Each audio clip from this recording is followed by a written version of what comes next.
A millionaire CEO walked into a courthouse for business, but left with a 6-year-old girl who whispered, "My parents don't love me."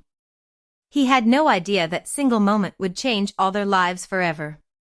The courthouse buzzed with the usual tension of a busy weekday morning.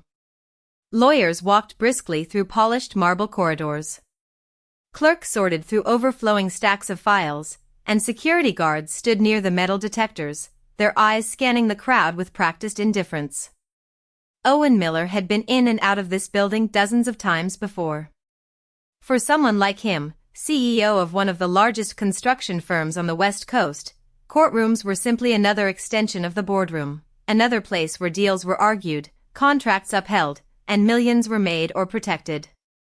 Dressed in a tailored light blue suit that clung perfectly to his broad frame, his dark hair neatly combed back and his ice blue eyes sharp and alert, Owen moved with confidence and purpose.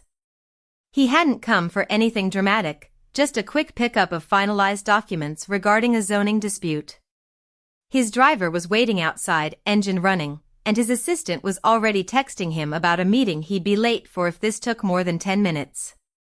But all of that came to a halt when walking through the second-floor corridor toward the records office, Owen slowed. Just ahead, on a long wooden bench by the courtroom doors, sat a little girl. At first, she blended in with the neutral tones of the marble floor and beige walls. But something about her posture made him stop.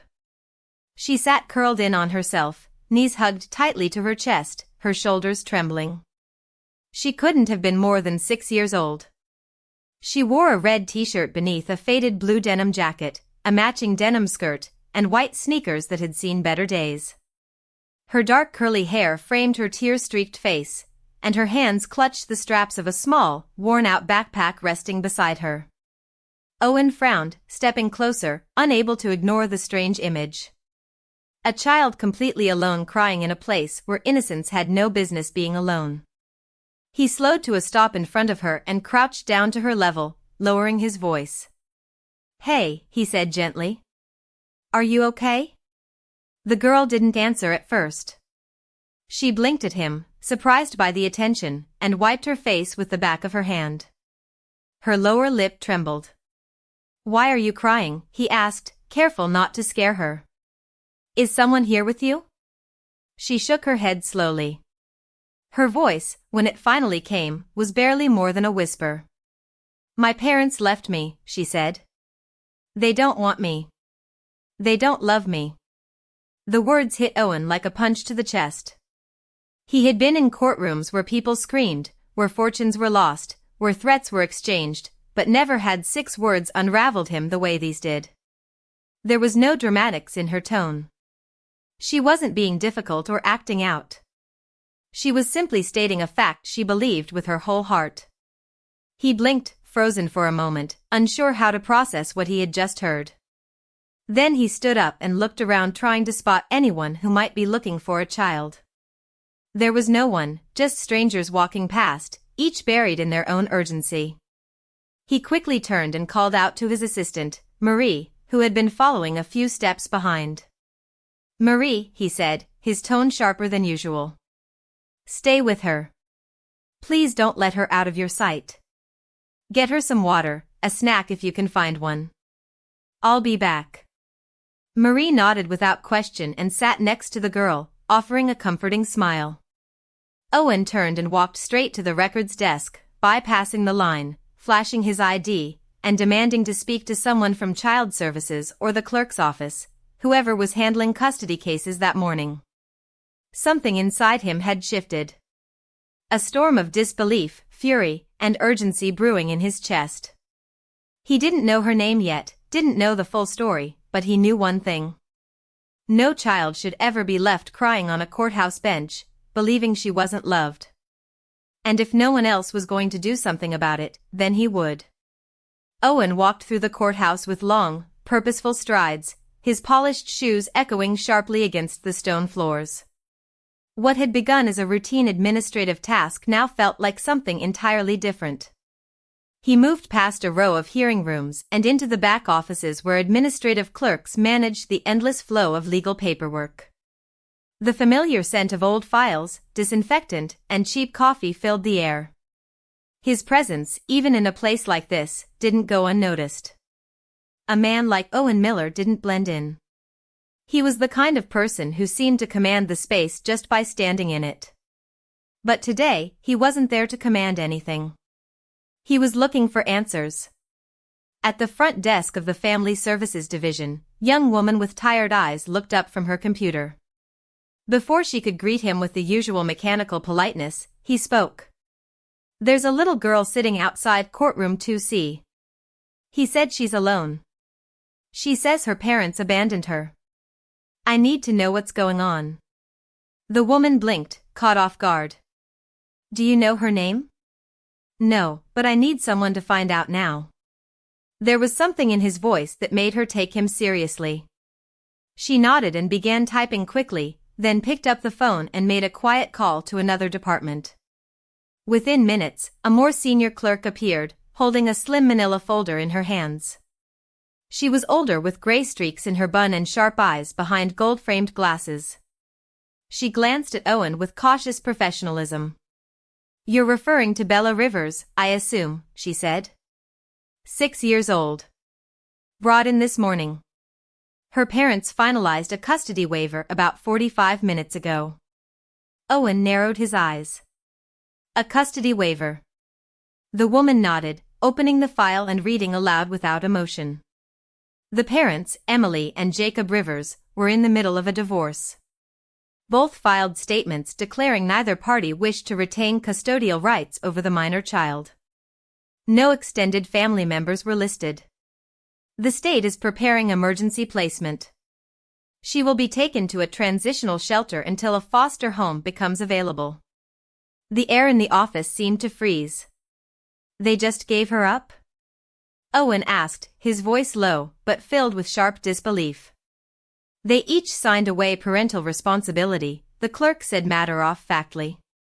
No one objected. The judge approved the petition. As of now, the child is a ward of the state. He felt a heat rising in his chest, a cocktail of rage and horror. This wasn't a case of abuse or tragedy or legal complications. It was sheer rejection. These people had decided casually and deliberately that their daughter was too much trouble, too much weight, too inconvenient to take with them into their new lives. They hadn't argued over her, hadn't fought to keep her. They had simply left her behind as if she were a suitcase forgotten at the airport. "Where are the parents now?" he asked. "Gone. They left immediately. After the hearing. The mother didn't even ask to say goodbye." Owen stared at the floor for a moment, trying to swallow the feeling that was building inside him. He had faced investors worth billions, construction crises that could have collapsed entire projects, but nothing had ever made his stomach twist like this. That little girl, sitting with tear-streaked cheeks on a bench outside the courtroom, had just had her entire world yanked out from under her, and no one had lifted a finger. And yet, she hadn't begged. She hadn't screamed. She had simply said "they don't love me," like she had already accepted it. He looked back up at the clerk, his voice now steadier but laced with iron. "I want to take emergency guardianship today." "Right now?" The clerk looked surprised. "Sir, are you related to the child?" "No." "Then the process." "I know the process." He cut in. "I know it takes time. I know what kind of background checks and approvals are usually required, but I'm not asking to take her across the country. I'm not asking to adopt her today. I'm asking for temporary guardianship until proper placement can be arranged. Give her somewhere safe to sleep tonight. Let her be with someone who actually gives a damn about her." There was silence for a moment. The woman studied him, perhaps wondering if this was some kind of publicity stunt or guilt-fueled impulse. But then she saw something in his eyes, something raw, unpolished, and absolutely sincere. She gave a slow nod and reached for the correct paperwork. "You'll need to sign several forms. We'll do a background check, but with your status, we can expedite. You'll have to be interviewed by a caseworker within the next 72 hours. "I understand." As the documents were placed in front of him, Owen signed without hesitation. For the first time in a very long time, he wasn't thinking about how a decision would affect his company or his reputation or his schedule. He was thinking about the small human life sitting outside courtroom 2C, about the fact that she had looked up at him with hollow eyes and told him she was unloved.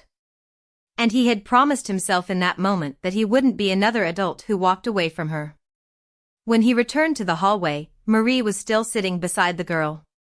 She had stopped crying, though her eyes were red and tired. She was sipping juice from a little paper cup. When she saw Owen, her face flickered with a strange combination of hope and fear. He knelt beside her again. "Hi, hey Bella," he said softly, finally using the name he had just learned. "I know today has been really hard. But if you're okay with it, I'd like you to come with me, just for now, so you don't have to be alone." She studied him for a long moment, as if trying to decide whether or not she could believe the words of yet another grown-up. Then, without saying a word, she reached out her hand and placed it in his. The ride home was silent, yet it carried the kind of weight that no music or words could fill. Owen sat in the driver's seat, his hands gripping the wheel tightly, sneaking glances in the rear-view mirror every few moments. Bella sat quietly in the back seat, her small body nearly swallowed by the seatbelt, her face turned toward the window. She wasn't crying anymore, but her expression was distant, blank, like someone far older than 6 years should look. She didn't ask where they were going. She didn't ask who he was. She didn't say a word. It was as if her voice had been packed away with the last of her trust. Owen had spent his life negotiating billion-dollar deals, managing crisis, and outsmarting competitors. But sitting in that car, driving a broken child through the streets of Seattle, he had never felt less in control. Every instinct in him screamed to fix something, to take action. But this wasn't something that could be solved with a signature or a financial contribution. This was a human soul, wounded and raw, sitting silently behind him. When they arrived at his apartment building, the doorman was visibly surprised. Owen never brought guests home, much less children, but he gave a polite nod and opened the door as Owen stepped out and helped Bella from the car. She followed him into the elevator, still silent, clutching the straps of her tiny backpack like it was the only thing she had left. The elevator opened to the top floor, revealing Owen's penthouse, a sleek, spacious space with floor-to-ceiling windows overlooking Puget Sound. The interior was elegant, but warm, designed by someone who appreciated both function and aesthetics. Everything was in its place. Everything was clean, orderly, expensive, and suddenly it all felt absurd. What good was $1 million view when a 6-year-old had no home? Bella hesitated in the doorway. Her eyes scanned the room quickly, searching for danger, for judgment, for something familiar. She didn't step in until he gently said, "It's okay. You can come in." She did carefully, like a guest in a museum. Owen led her to the living room where a plush navy couch sat across from a large window. He knelt down so she could see his face. "Are you hungry?" he asked. "Thirsty?" She shook her head. "No." "Would you like to lie down? Watch something on TV? Anything at all?" She just stood there. Owen paused, unsure of what to do. He wasn't a parent. He had never even considered fatherhood. His relationships had always been fleeting, disconnected. His apartment was full of books and art and carefully arranged furniture, but no toys, no softness, no signs of life. And now, standing in the middle of all of it was a little girl who had been completely discarded by the people who were supposed to protect her. He walked to the kitchen and began preparing something simple.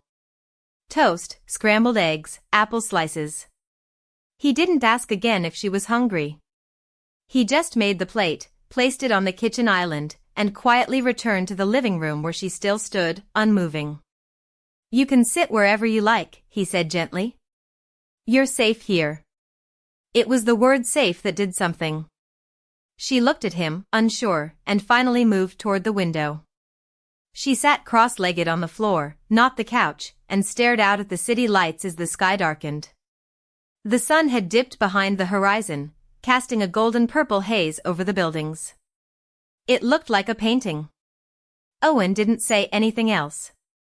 He just sat on the couch behind her, not close enough to overwhelm her, but close enough to be present. They sat like that for nearly an hour, the silence stretching between them like a fragile thread. Neither of them dared break. Eventually, she spoke. Her voice was so soft he almost didn't catch it. "Will I have to go to a place with bunk beds and other kids?" Owen leaned forward slightly, heart-catching. "Not tonight," he said. "Not tomorrow either." She nodded slowly but didn't look back. "I don't like bunk beds. I fell once. And the girl below me was mean." "You won't have to sleep in a bunk bed here," he said gently. "There's a guest room down the hall. It's yours if you want it." She turned her head slightly, eyes narrowing in suspicion. "Why are you being nice to me?" The question hit him like a slap. He searched for an answer that would make sense to her. "Because you deserve it," he said. "And because I'm not going to leave you." Her eyes lingered on his face a moment longer, looking for lies. When she didn't find any, she turned back to the window. Later that night, after she finally accepted a small bowl of apples and toast, Owen showed her to the guest room.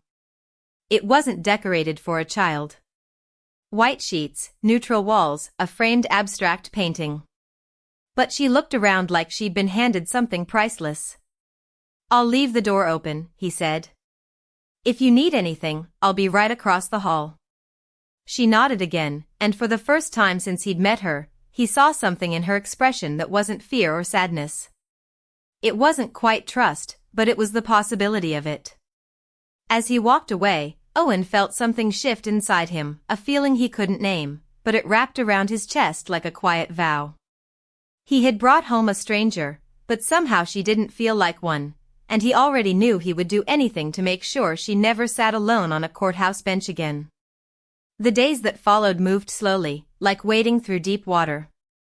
Owen quickly discovered that bringing a child into his life, even temporarily, was not just a logistical challenge. It was an emotional earthquake. Bella didn't speak much, but she watched everything. She noticed what time he turned the lights off at night, whether he locked the front door, how he stirred his coffee. She didn't cry anymore, but her silence was heavy. It wasn't peace. It was guardedness. The kind of quiet that grows in places where trust has been broken too many times. She spent most of her time in the guest room, which Owen had slowly started transforming. At first, it had been a sterile, impersonal space, but now there were signs of change. A soft quilt he picked out in warm colors, a small bookshelf filled with picture books and early readers, a stuffed rabbit he bought on a whim that ended up sitting quietly on her pillow. Bella didn't touch the toys much, but she never asked for them to be taken away, and that was enough of a signal for Owen to keep going. Each morning, he made her breakfast, toast, eggs, cereal, sometimes pancakes when he wasn't running late. She always ate slowly and methodically, as if food was something she still didn't fully trust. She never asked for seconds, no matter how hungry she looked. It broke his heart in small, quiet ways. He made adjustments to his life without thinking twice. Conference calls were rescheduled. Meetings were shortened. His driver was replaced by school drop-offs and therapy appointments. He never told anyone at work what had happened. There were whispers, of course. Owen Miller, the most untouchable man in Seattle, showing up with a little girl, slipping out early, declining late dinners. But he didn't care. Something far more important than business had walked into his life and sat on his living room floor, whispering about bunk beds and fear, and everything else suddenly felt small.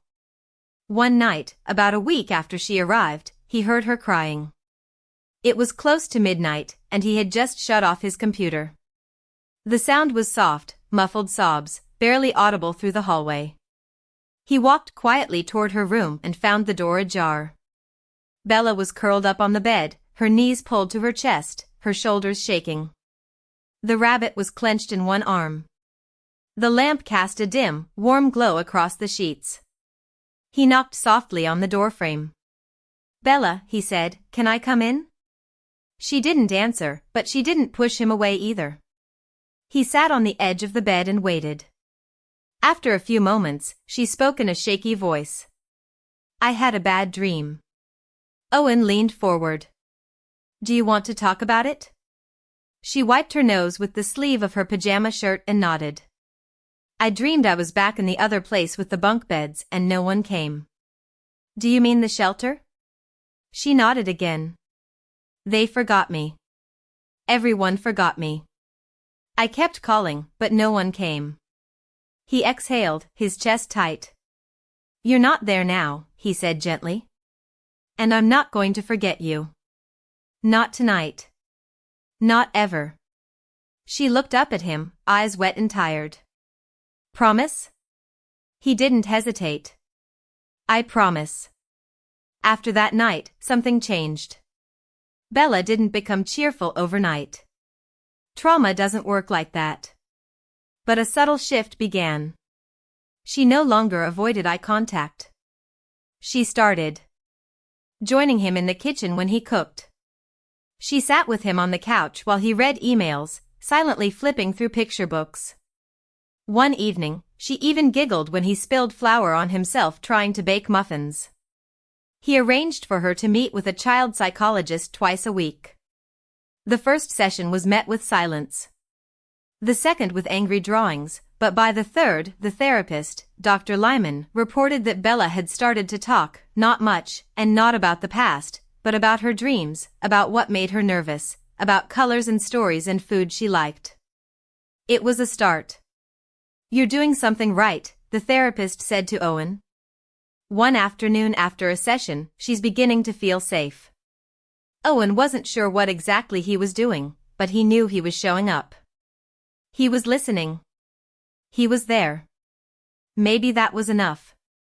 That same night, after brushing her teeth, Bella walked out of the bathroom, hugged her rabbit, and said something that stopped him in his tracks. "Can I call you something?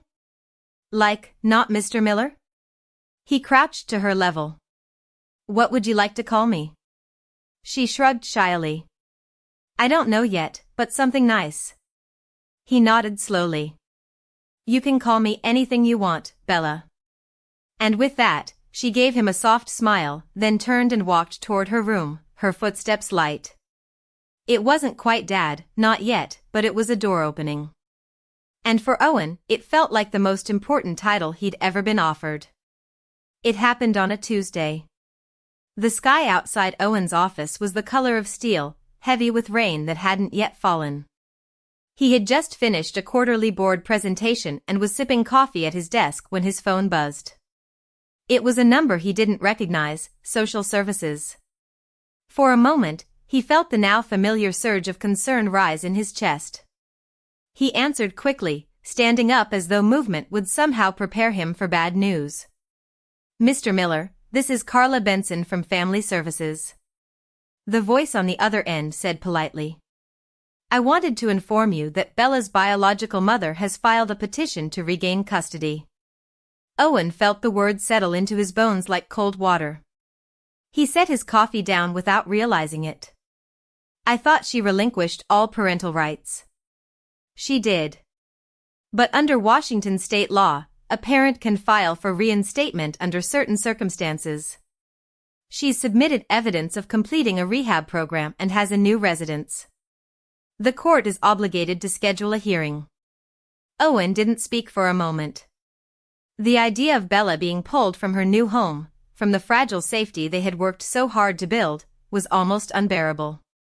He thought of her laughter that had begun to emerge.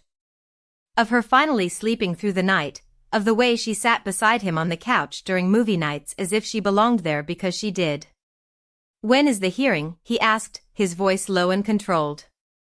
"Next Friday morning. 9 a.m. You will receive formal notice and have the opportunity to present a response." Owen ended the call and stood silently in the middle of his office. A storm had started to gather inside him, much louder than the one building outside his windows. That evening, Bella was her usual quiet self, sitting cross-legged on the living room floor, drawing shapes with crayons while Owen prepared dinner. He didn't tell her about the hearing. Not yet. She was still too fragile, her past still too close, but he watched her differently that night. He noticed how she gently placed her crayons back in the box when she was done. How she checked the stuffed rabbit for bedtime dirt before laying it beside her pillow.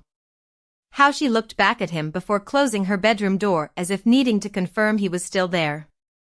Owen knew what had to be done. He called his legal team the next morning and explained everything. Most of them were shocked. A few advised him to stay out of it. "She's not your responsibility," one lawyer said. The courts leaned toward reunification. Owen ended the call mid-sentence. He hired a family law attorney the same day, one with a reputation for fighting hard, even against the odds. Her name was Dana Whitmore, and when he explained the situation, she didn't blink. "She's already yours, isn't she?" Dana asked. "Yes," Owen replied. "She just doesn't have my last name yet." They began building a case. Documentation of Bella's psychological progress. Her school counselor's observations. Testimonies from the therapist. Owen provided everything. He was warned that the system often failed. Kids like Bella, tossed back and forth between people who wanted them and people who simply wanted not to look like monsters. The day of the hearing arrived cold and gray, much like the day he had first met Bella. She wore a pale yellow dress that Claire had helped her choose, her hair pulled back neatly with a clip shaped like a tiny star. Claire came too. She had become a steady presence in their lives, kind and nurturing, someone Bella had begun to trust deeply. They sat together in the courthouse waiting area, Bella between them, small hands holding tightly to both adults. Oh. Didn't know what he expected when Bella's mother entered the courtroom. Maybe regret, maybe shame, but he saw neither. The woman looked impatient, disinterested, her eyes avoiding Bella entirely. She wore heavy makeup and sat slouched in her chair like she was waiting for a doctor's appointment. When the judge entered, the courtroom stood, then settled into silence. The hearing began with procedural introductions. Then the mother's lawyer presented their case. She had completed a 6-week rehab program, was now living in a subsidized apartment, and had begun looking for part-time work. When the judge asked if she wanted to say anything to her daughter, the woman shrugged and said, "She's still little. She'll get over it." That was the moment Owen knew. The courtroom, the system, the process, it all meant nothing if that woman walked away with Bella in her arms. He stood when his lawyer called him forward. He spoke clearly, directly, his voice firm but not dramatic. He talked about Bella's growth since arriving at his home. How she now smiled without flinching. How she had nightmares less often. How she had started humming when brushing her teeth, a sound that nearly broke him the first time he heard it because it meant she was beginning to feel joy. "She's not a burden. She's not a problem to be solved. She's a child," Owen said to the court, "and she deserves more than biology. She deserves stability. She deserves love." Bella was called forward to speak, but the judge noticed her small body shaking and allowed her to remain seated with Claire. Instead, her therapist read a letter Bella had written in their last session. It was simple. It said "I like where I live. I feel safe. I want to stay with Owen. He reads stories and he doesn't yell. I'm not scared at night anymore. I think this is my real home now, There wasn't a dry eye in the courtroom. Even the judge had to pause. At the end of the hearing, the judge's voice was calm and decisive. Custody shall remain with Mr. Miller. The court finds that the petitioner has not demonstrated sufficient change or intention to act in the best interest of the child. This child deserves permanence. As the gavel came down, Bella turned to Owen with wide, trembling eyes. "Does this mean I don't have to leave?" she asked, her voice barely above a whisper. Owen took her hand in his and said the words he'd been aching to say for weeks. "You're staying home, sweetheart. You're already home. In the weeks following the hearing, life began to unfold with a new rhythm. Gentler, warmer, and no longer overshadowed by the fear of loss. Bella remained quiet in some ways, but it was a different kind of quiet now. Not the silence of survival, but the peace of beginning to trust. She started waking up without fear in her eyes. Her first instinct in the morning was no longer to listen for doors slamming or voices raised, but to come into the kitchen, rubbing her eyes, looking for Owen. It was subtle, but Owen noticed it every time. The way she would peek into the room to make sure he was still there. When she saw him, something in her shoulders would relax. That to him was everything.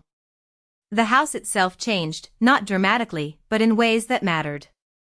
The guest room was no longer a guest room.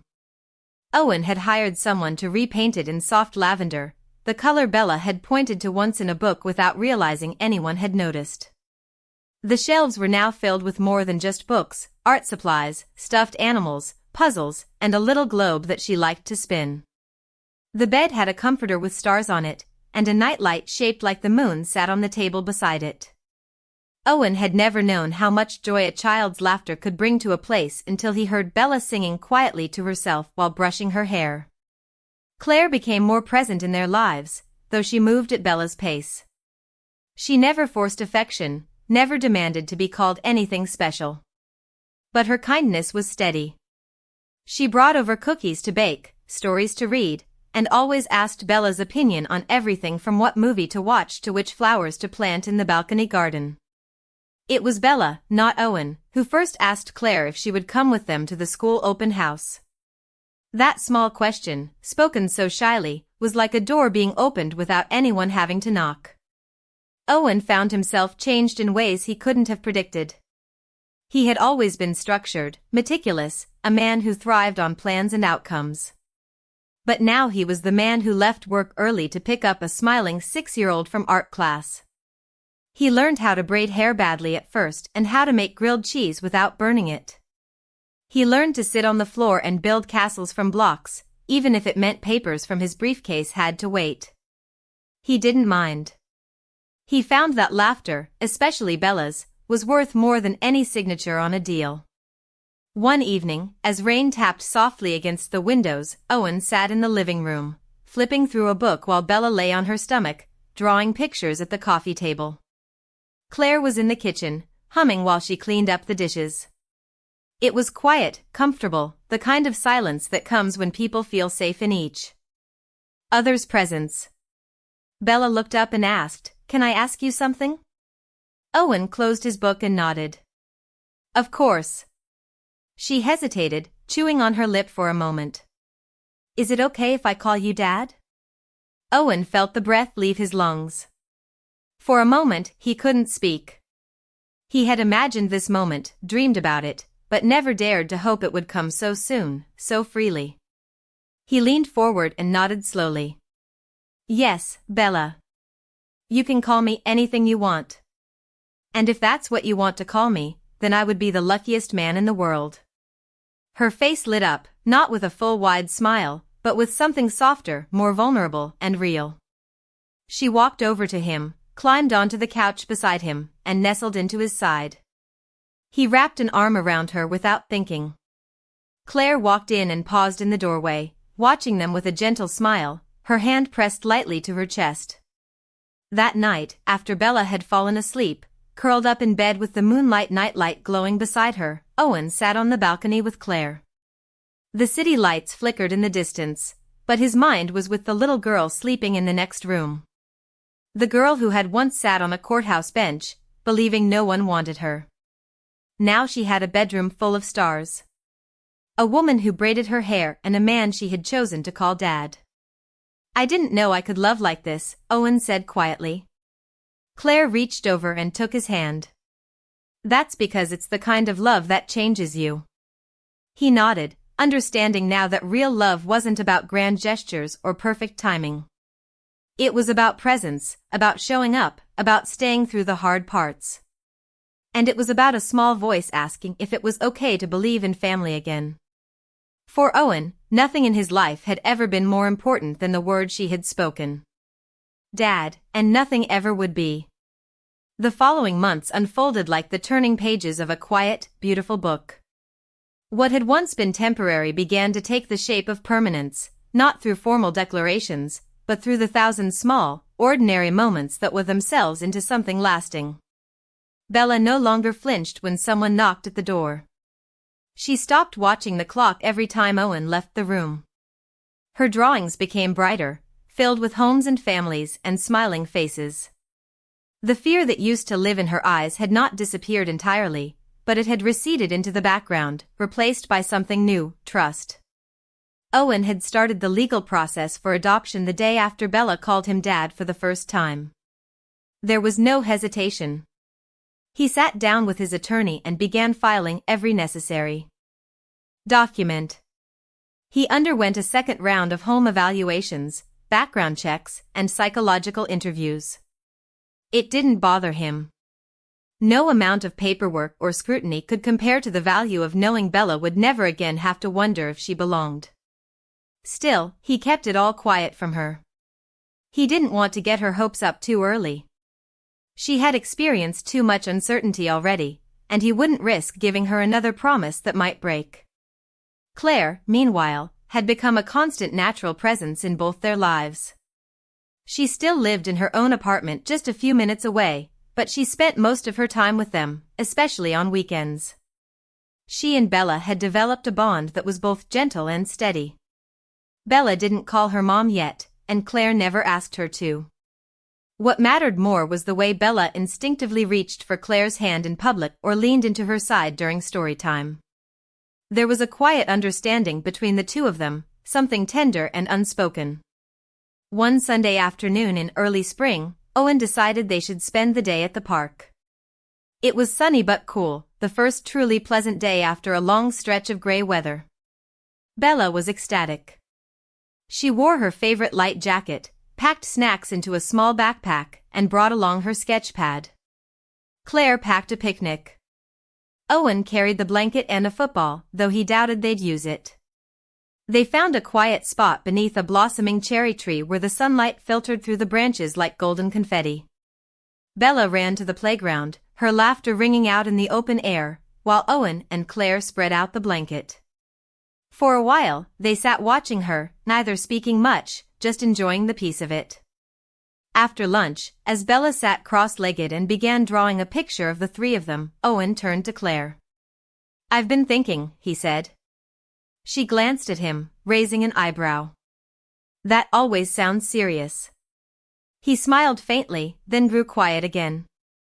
"I've already filed the adoption papers." Claire reached for his hand without hesitation. "She's ready." "You're ready." "I know," he said. "But that's not all." He reached into his coat pocket and pulled out a small box. It wasn't ornate or flashy, just a simple velvet case that held something deeply meaningful. Claire froze, her breath catching as she realized what was happening. "I wasn't sure if I'd ever have a family," he said softly. "Not like this.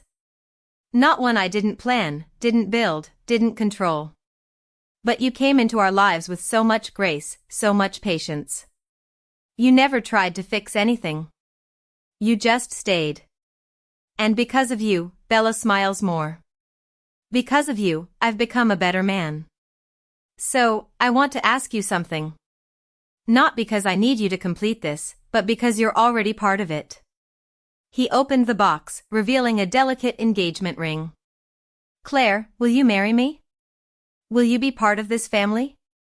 Not just in the ways that feel safe, but in every way." Tears welled in her eyes. She nodded before she could find her voice.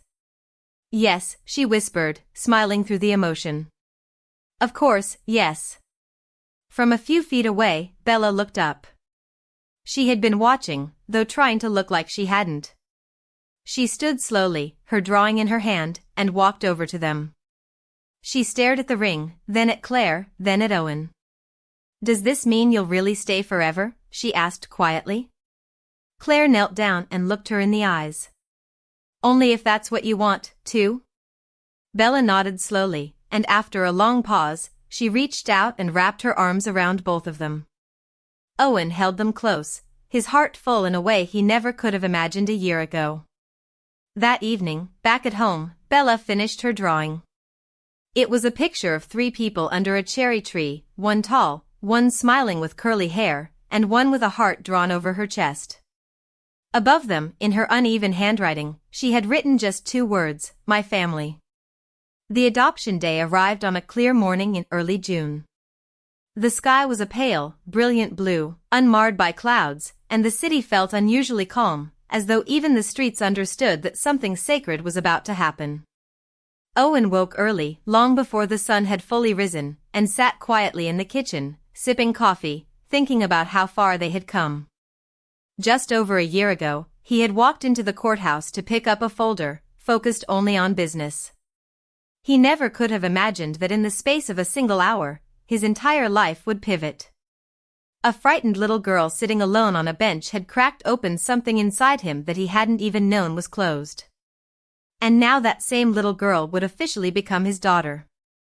Bella was up by 6, already dressed in the white dress Claire had helped her choose, the one with tiny embroidered daisies along the hem.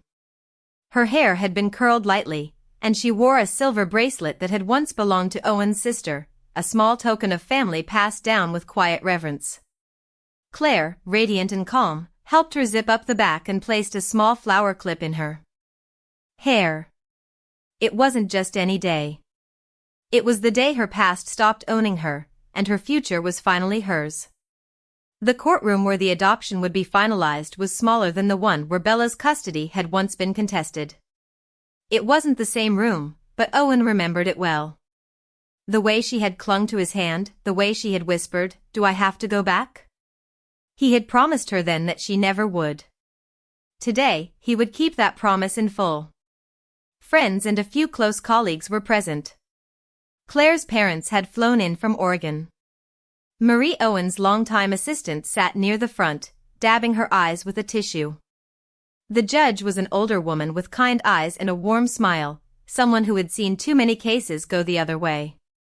She welcomed them with gentle words and explained the process with a grace that felt more human than legal. Owen stood with Bella in front of the judge, holding her hand as they answered the final questions.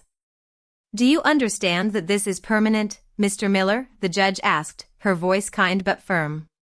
"That you are taking full legal and parental responsibility for Bella now and for the rest of her life?" Owen looked down at Bella, who looked up at him with steady eyes that no longer held the shadows they once did.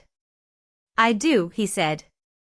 "And I've known it in my heart far longer than I've known it on paper." "Bella," the judge continued, "do you want Mr. Miller to be your father?" Bella's voice didn't tremble. "He already is." That was when the judge smiled and signed the final document. "Then by the power of this court and the laws of this state, I declare that from this day forward, Isabella Marie Rivers shall be known legally as Isabella Marie Miller. Congratulations." There was applause, the soft murmur of tissues being pulled from purses, and the clicking of photos being taken as Claire stepped forward and wrapped her arms around both of them. The 3 of them stood there, not as people stitched together by accident or crisis, but as a family built slowly, with pain and patience, with choice. Afterward, they celebrated with a small reception in the rooftop garden of Owen's building. It was decorated with string lights and wildflowers, Bella's favorites. There was music playing softly and a cake that read, "Welcome home, Bella." She had picked it out herself from the frosting color to the font. Claire stood beside Owen, her hand resting on his as they watched Bella laugh with Claire's parents, dance to her own rhythm, and open gifts that included books, drawing supplies, and a necklace with a tiny gold star. "She's glowing," Claire said. "She is," Owen agreed, his voice quiet. "It's like she's finally breathing fully." Claire leaned into him and whispered, "You gave her that?" "No," Owen replied. "We gave her that." Later that night, after everyone had gone home and the sky had turned soft and purple, Bella crawled into the large armchair in the living room, her newly framed adoption certificate in her hands. She looked at it for a long time before glancing up at Owen and Claire, who sat nearby on the couch. "Does this mean I'm really yours forever?" she asked. Claire nodded. "Yes, sweetheart." Forever. Bella seemed to consider that, then smiled. Good, because I don't want to go anywhere else. This is the only home I ever really had. Owen reached for her, pulled her onto his lap, and held her tightly. Her head rested against his chest, and he felt the steady rhythm of her breathing. Slow, calm, safe. As the night deepened, he looked around at the space they had made together, the family photos that now hung on the walls, the books stacked haphazardly from their evening readings, the way Claire had draped a blanket across the back of the couch, and Bella's sneakers abandoned by the front door. This life wasn't perfect, but it was real. It was strong, and it was theirs. What had begun as a detour, a moment of unexpected compassion, had grown into something unshakable. Not because fate had written it that way, but because three people, each broken in their own way, had chosen each other again and again until the choosing became a home. Forever wasn't a word Owen used lightly. But tonight, holding his daughter in his arms, his fiancée beside him, and peace settling in like a long-awaited guest, he finally understood what it truly meant. To me, the ending of this story isn't just heartwarming, it's necessary. It closes a painful, jagged loop with something whole. Not by erasing the past, but by honoring the survival that led to this point.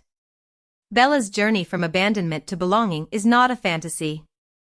It's a reflection of what happens when someone refuses to look away.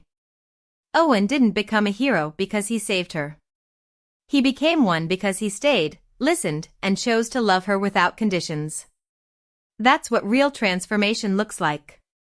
Not loud, not dramatic, but patient, steady, and earned. What makes the ending powerful is that nothing magical happened. There were no grand miracles, no instant fixes, just a man who refused to let a child fall through the cracks, a woman who walked in gently and stood firm, and a little girl who, despite everything, still dared to hope. In the end, family wasn't something they inherited. It was something they built brick by brick, word by word, hug by hug. And that's what makes it unforgettable.